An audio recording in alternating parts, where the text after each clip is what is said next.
നീലുവും ബാലുവും പിന്മാറിയ ശേഷം TRP റേറ്റിംഗിൽ വലിയ രീതിയിൽ ഒരു ഇടിവ് സംഭവിച്ചിരുന്നു. എന്നാൽ ലച്ചുവിന്റെ ഭർത്താവായി സിദ്ധു എത്തിയതോടെ മില്യൺ കണക്കിന് കാഴ്ചക്കാരെയാണ് പരമ്പരയ്ക്ക് ലഭിച്ചത്. പ്രവാസിയായ സിദ്ധുവായി എത്തിയത് സിദ്ധാർത്ഥ് പ്രഭുവായിരുന്നു. മികച്ച പ്രേക്ഷക പിന്തുണയോടെ മുന്നേറുന്നതിനിടയിലാണ് സിദ്ധുവിന്റെ ആരാധകരെ നിരാശരാക്കിയ ഒരു വാർത്ത പുറത്തുവന്നത്. ഒരുപാട് സീരിയലുകളിലൂടെ ആരാധകരെ നേടിയതാണ് സിദ്ധാർത്ഥ് പ്രഭു. എപ്പോഴും പ്രേക്ഷകരുമായി അടുത്ത ബന്ധം പുലർത്താൻ ഇദ്ദേഹം ശ്രമിച്ചിട്ടുണ്ട്. സ്പോൺസറും കൂടെയാണ് ഈ പ്രോഗ്രാം. ഇപ്പൊ നിലവിലത്തെ സ്പോൺസറാണ്. അതെ അതെ, സ്പോൺസേഴ്സിൽ ഒരാളെന്ന് പറയുന്നതാവും പിന്നെയും കറക്റ്റ്. അപ്പൊ അതെന്തായാലും പോയി. പക്ഷെ അത് നല്ല നമുക്കൊരു സന്തോഷമുള്ള കാര്യമാണല്ലോ അല്ലേ, ഇങ്ങനെ ഒരാള്. അർജുൻ കപൂർ മുതൽ ബോളിവുഡിൽ നിന്ന് ആൾക്കാര് എല്ലാവരും ഉണ്ടായിരുന്നു. നമുക്കൊരു ഫീൽ ആയിരുന്നു, നമ്മൾ പുള്ളിയുടെ വീട്ടിൽ പോയതുപോലെ തന്നെ ആയിരുന്നു. അത്രയും ആളുകൾ ഉണ്ടായിരുന്നു.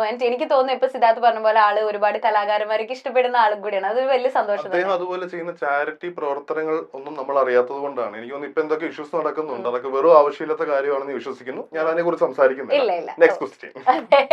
ഓക്കെ, ഇപ്പൊ സിദ്ധാർത്ഥ് പറഞ്ഞു സാഗർ നല്ലൊരു ഫ്രണ്ടാണ്, നിങ്ങൾ ഒരുമിച്ച് കണ്ടു എന്നുള്ളത്. ആക്ച്വലി നമുക്കും ഭയങ്കര സന്തോഷമുള്ള ഒരു കാര്യമാണ്. നമ്മൾ കണ്ടിരുന്ന ആളിതിപ്പോ state award, special jury award, state award വരെ കിട്ടിയിരിക്കുകയാണ്. അപ്പൊ അത്രയും വലിയൊരു നിലയിൽ തന്നെ സാഗർ എത്തിയിരിക്കുകയാണ്. അപ്പൊ അതിന്റെ ഒരു സന്തോഷം ഒന്ന് വേറെ തന്നെ ആയിരിക്കും അല്ലേ. സാഗർ തട്ടിമുട്ടിയിൽ ജോയിൻ ചെയ്ത വർഷം എനിക്ക് എന്റെ ഓർമ്മ ശരിയാണ് 2019 20 അങ്ങോട്ടാണ്, 19 18 ആണെന്ന് തോന്നുന്നു. അന്നേ അവൻ ലൊക്കേഷനിൽ വരുമ്പോ പറയും സമയില്ല രക്ഷപ്പെടണം. ആ ഒരു തൊര, ആ ഒരു ഫയർ ഞാൻ അന്നേ അവനിൽ കണ്ടത്. അന്ന് അവൻ അതൊന്നോടെ പറയുമ്പോൾ 26 വയസ്സ്, ഇന്ന് എനിക്ക് 26 വയസ്സ്. ഇന്നിപ്പോ മനസ്സിലാവും രക്ഷപ്പെടണം, എനിക്കും രക്ഷപ്പെടണം എന്നുള്ള തൊരയായി. എന്താണ് പുള്ളി അപ്പൊ ഉദ്ദേശിച്ചത് നമുക്ക് ഇപ്പോഴാണ് എനിക്ക് കത്തി. അന്ന് എനിക്കൊന്നും ഞാൻ അവന് തമ്മിൽ കുറച്ച് വയസ്സ് വ്യത്യാസമേ ഉള്ളൂ. എനിക്ക് 4-5 വയസ്സ് വ്യത്യാസം. പക്ഷെ അതിപ്പം എനിക്ക് അങ്ങനെ സിദ്ധാർത്ഥ് 26 വയസ്സിന് എന്തോ കുഴപ്പമുണ്ട്. 26 എന്തോ ഒരു കുഴപ്പമുണ്ട്. അതെല്ലാ മനുഷ്യർക്കും 25 കഴിഞ്ഞ് കഴിഞ്ഞാൽ മൊത്തം കുഴപ്പമാണ്. കാരണം എന്താ വെച്ചാല് നമ്മൾ കുറച്ച് 30 ആവുമല്ലോ. അപ്പൊ അതിന്റെ ഒരു ടെൻഷനാന്ന് തോന്നുന്നു. 26 ഇനി 30ലേക്കാണ്. ഇനി 30 കഴിഞ്ഞാൽ പിന്നെ കുഴപ്പമുണ്ടാവില്ല അല്ലേ ഏട്ടാ. 30 കഴിഞ്ഞാൽ കുഴപ്പമില്ല. അതിന് മുമ്പ് നമ്മൾ ലൈഫൊക്കെ ഒന്ന് കറക്റ്റ് ആക്കിയാൽ ഒരു കുഴപ്പമില്ല. 30 കഴിഞ്ഞ് കഴിഞ്ഞാൽ പിന്നെ നമ്മള് സെറ്റ് ആവും, എല്ലാം ശരിയാവും. എല്ലാം സെറ്റ് ആവട്ടെ, എല്ലാം സെറ്റ് ആവട്ടെ. ഞാനും പറയുന്നില്ല സെറ്റ് ആവട്ടെ. ഇപ്പൊ നമ്മള് ഉപ്പുമുളകിലേക്ക് വരികയാണെങ്കിൽ എനിക്ക് എപ്പോഴും ചോദിക്കണം എന്നുള്ളത്, ഈ ഉപ്പുമുളകിലൊക്കെ നിങ്ങൾ എങ്ങനെ ഈ ഡയലോഗ് ഡെലിവറി ചെയ്യുന്നത്? നിങ്ങൾ ഇങ്ങനെ ഫുള്ള് പഠിച്ചു വെക്കുകയാണോ? അതെങ്ങനെ സ്പോണ്ടേനിയസ് ആയിട്ട്? ഞാൻ നേരത്തെ പറഞ്ഞല്ലോ, നമ്മളിങ്ങനെ ഇപ്പൊ നമ്മൾ സംസാരിക്കുന്ന പോലാണ് ഉപ്പുമുളകും തട്ടിമുട്ടി ഇതൊക്കെ കാണുമ്പോൾ നമുക്ക് ഫീൽ ചെയ്യാം. നിങ്ങൾ ശരിക്കും എങ്ങനെയാ അപ്പൊ ഇതൊക്കെ പഠിക്കുന്നേ? ഇത് ടെക്നിക്കൽ സൈഡ് എങ്ങനെയാ? ഇത് ഇപ്പം ഒരു സീൻ മൊത്തം ഇരുന്ന്, ഇപ്പൊ ഒരു 5, 6, 7 ആർട്ടിസ്റ്റുകൾ ഉണ്ടെങ്കിൽ ഈ സീൻ മൊത്തം ആൾക്കാർ ഇരുന്ന് ഒരു വട്ടം വായിക്കും, 2 വട്ടം വായിക്കും, 3 വട്ടം വായിക്കും. ഇത് വായിച്ചതിന് ശേഷം എല്ലാവരും പറഞ്ഞു നോക്കും. ഈ പറഞ്ഞു നോക്കുമ്പോൾ ഓരോരുത്തരുടെ ഡയലോഗും നമ്മൾ ഓർത്തിരിക്കണം. കാരണം ഇത് കഴിഞ്ഞിട്ടായിരിക്കും നമ്മുടെ, അത് കഴിഞ്ഞിട്ടായിരിക്കും അവരുടെ, അത് കഴിഞ്ഞിട്ട് ഇവരുടെ, ഇതിനിടയ്ക്ക് കൈ നിടുന്നവരുണ്ട്.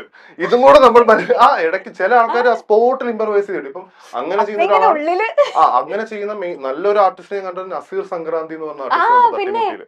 അദ്ദേഹം ഇത് സ്പോട്ടിന്റെ ആളാണ്. ഇതുപോലെ ചെയ്യുമ്പോൾ ഇതെല്ലാം നമ്മൾ അതിന്റെ കൂടെ ബാലൻസ് ചെയ്ത് ഒരാളെ തെറ്റിച്ച് ആ സീൻ വീണ്ടും റീടേക്ക് ആക്കും. അപ്പൊ ഇത് മെയിൻലി അതിന്റെ ഡയറക്ടർ, ഞാനിപ്പോ പറയുകയാണെങ്കിൽ ഉപ്പുമുളകിന്റെ ഡയറക്ടർ സുയിലേട്ടൻ, പിന്നെ അതിന്റെ അസോസിയേറ്റ് ജിഷു, പിന്നെ ടെക്നിക്കൽ ടീം, ഇവരുടെ എല്ലാവരുടെയും കൂടെ ഒരു ഇൻപുട്ടാണ് നിങ്ങൾ ഔട്ട്പുട്ടായിട്ട് കാണുന്നത്. അപ്പൊ നമ്മൾ ഇതിനെ എല്ലാവരെയും പഠിച്ച് വെക്കണം അല്ലേ. അതിൽ 1, 2 അവര് മിസ്സായി കഴിഞ്ഞാൽ പിന്നെ മൊത്തം പോകും. ഓ, എനിക്ക് അത് കാരണം നമുക്ക് കാണുമ്പോ ഭയങ്കര നല്ല കഷ്ടപ്പാടുണ്ട്.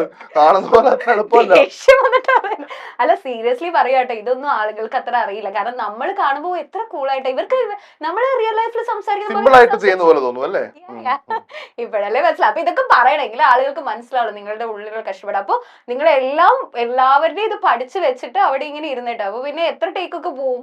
എനിക്ക് തോന്നുന്നു ഉപ്പുമുളകിൽ ഏറ്റവും കൂടുതൽ ടേക്ക് പോകുന്നത് സിദ്ധാർത്ഥിന് ഞാനാണ്. പക്ഷെ എനിക്ക് ഇപ്പം ഫസ്റ്റ് ടേക്ക് ഞാൻ എന്റേതായ രീതിക്ക് ചെയ്യും. അത് ബാലതാരമായി അഭിനയ രംഗത്തേക്ക് വന്ന സിദ്ധു ഇപ്പോൾ 26 വയസ്സ് പിന്നിട്ട ഒരു വലിയ യുവാവ് തന്നെയാണ്. എങ്കിലും കണ്ണൻ എന്ന പേരിലെ ഇമേജ് താരത്തിന് പോയിട്ടുമില്ല. ഇപ്പോൾ സിദ്ധു ആണ് മിനി സ്ക്രീൻ പ്രേക്ഷകർക്ക് ഏറ്റവും ഇഷ്ടപ്പെട്ട ഒരു യുവതാരം. എന്നാൽ മദ്യപിച്ച് വാഹനം ഓടിച്ച കേസിൽ അറസ്റ്റിലായിരുന്നു സിദ്ധാർത്ഥ. ആ സംഭവത്തിന് ശേഷം ഒരു വലിയ ഇടവേള ഉണ്ടായി, ഒരു ബ്രേക്ക് ഉണ്ടായ ശേഷമാണ് സിദ്ധാർത്ഥ ഉപ്പുമുളകിലേക്ക് മടങ്ങിയെത്തിയത്. താൻ മാപ്പ് ചോദിക്കുന്നു എന്ന് പറഞ്ഞുകൊണ്ടാണ് സിദ്ധാർത്ഥ സീരിയലിലേക്ക് എത്തിയത്. പിന്നെയും ഉപ്പുമുളകിലേക്ക് എത്തിയത് എന്നോട് ക്ഷമിക്കണം, എന്നോട് പൊറുക്കണം എന്ന് പറഞ്ഞുകൊണ്ട് കരയുന്ന ഒരു വീഡിയോയിലൂടെയാണ് സിദ്ധാർത്ഥ മടങ്ങിയെത്തിയത്. എന്നാൽ സിദ്ധാർത്ഥിനോട് ക്ഷമിക്കാൻ മാത്രമേ സിദ്ധാർത്ഥിനെ ഇഷ്ടപ്പെടുന്നവർക്ക് സാധിക്കുകയുള്ളൂ. കാരണം തട്ടിമുട്ടിയും എന്ന പരമ്പരയിലെ കണ്ണനായിട്ടാണ് നമ്മുടെ എല്ലാ മനസ്സിലേക്ക് സിദ്ധാർത്ഥ എത്തിയത്. ആ കുഞ്ഞു പയ്യൻ അല്ലെങ്കിൽ ആ ഒരു ചെറുക്കൻ എന്ന് പറയുന്ന ഒരു ഇമേജിൽ നിന്ന് ഇപ്പോൾ ഒരു പയ്യനായിട്ട് വളർന്നെങ്കിലും നമ്മുടെ എല്ലാം വീട്ടിലെ ഒരു ആളെപ്പോലെ അല്ലെങ്കിൽ നമ്മുടെ വീട്ടിലെ നമ്മുടെ അനിയനെ പോലെയോ സഹോദരനെ പോലെയോ മകനെ പോലെയൊക്കെ തന്നെയാണ് എല്ലാവരും സിദ്ധാർത്ഥിനെ ഇപ്പോഴും കാണുന്നത്. അതുകൊണ്ട് തന്നെ സിദ്ധാർത്ഥിനോട് ആ സംഭവത്തിൽ എല്ലാവരും ക്ഷമിക്കുകയാണ് ചെയ്തത്. സംഭവത്തിൽ പരിക്കേറ്റ ആള് മരണപ്പെട്ട വാർത്ത ഒക്കെ ചർച്ചയെ മാറിയിരുന്നു. എന്നാൽ അപ്പോഴും സിദ്ധാർത്ഥിന്റെ പക്ഷം ചേർന്ന് നിൽക്കാനും സിദ്ധാർത്ഥിനെ കുറിച്ചും ചിന്തിക്കാനും എന്തോ ആരാധകർക്കും മനസാക്ഷിക്കുമെല്ലാം തോന്നിയിട്ടുണ്ട്. നാട്ടുകാരെയും പോലീസിനോടും അസഭ്യം പറഞ്ഞു എന്ന ആരോപണത്തിലാണ് സിദ്ധുവിനെ അന്ന് നാട്ടുകാർ കൈകാര്യം ചെയ്തത്. അറസ്റ്റ് ചെയ്ത് പിന്നീട് വീട്ടിലേക്ക് നിറഞ്ഞ് വിട്ടയച്ചുവെങ്കിലും ലൈസൻസ് സസ്പെൻഡ് ചെയ്തിരുന്നു. ഈ വിഷയവുമായി ബന്ധപ്പെട്ട് ആകെ വന്ന അപ്ഡേഷൻ ഇത് മാത്രമാണ്. പിന്നീട് ആ പരിക്കേറ്റയാൾ മരണപ്പെട്ടു എന്ന വാർത്ത എത്തിയിരുന്നു. പക്ഷെ ഉപ്പും മുളകും ആരാധകരെ നിരാശരാക്കുന്ന പോലെ തന്നെയാണ് പിന്നെയും സോഷ്യൽ മീഡിയയിൽ എത്തുന്ന വിവരം. ചാനൽ സിദ്ധാർത്ഥിനെ പുറത്താക്കി എന്ന പോലെയുള്ള സംസാരമാണ് കൂടുതലും. എന്നാൽ ചാനലോ അണിയറ പ്രവർത്തകരോ ഇത് സംബന്ധിക്കുന്ന യാതൊരു വിവരവും പങ്കുവച്ചിട്ടില്ല. സിദ്ധാർത്ഥ മടങ്ങിയെത്തിയ ശേഷം ഇപ്പോൾ ഉപ്പുമുളകിൽ ഒരു വലിയ അപ്ഡേറ്റ് നടന്നിരിക്കുകയാണ്. കാരണം വീണ നായരൊക്കെ ഇപ്പോൾ ഉപ്പുമുളകിൽ എത്തിയിട്ടുണ്ട്.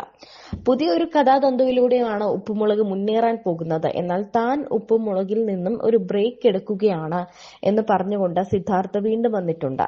തന്റെ പേരിലുള്ള ഒരു പോസ്റ്റർ പങ്കുവച്ചുകൊണ്ടാണ് ഔദ്യോഗികമായി താൻ ഉപ്പുമുളകിൽ നിന്നും ഇപ്പോൾ താൽക്കാലികമായി പിന്മാറുന്നുവെന്നും ഇനി ഒരു ബ്രേക്ക് ആണെന്നും സിദ്ധാർത്ഥ പറയുന്നത്. എന്താണ് സംഭവിച്ചതെന്നും ആ സീരിയലിൽ നിന്നും സിദ്ധാർത്ഥിനെ മാറ്റിയതാണോ അല്ലെങ്കിൽ എന്തെങ്കിലും പ്രശ്നം കാരണം സിദ്ധാർത്ഥിന് മാറേണ്ടി വന്നതാണോ, അന്നത്തെ ആ കേസാണോ പ്രശ്നം എന്നെല്ലാം എല്ലാവരും ചോദിക്കുന്നുണ്ട്.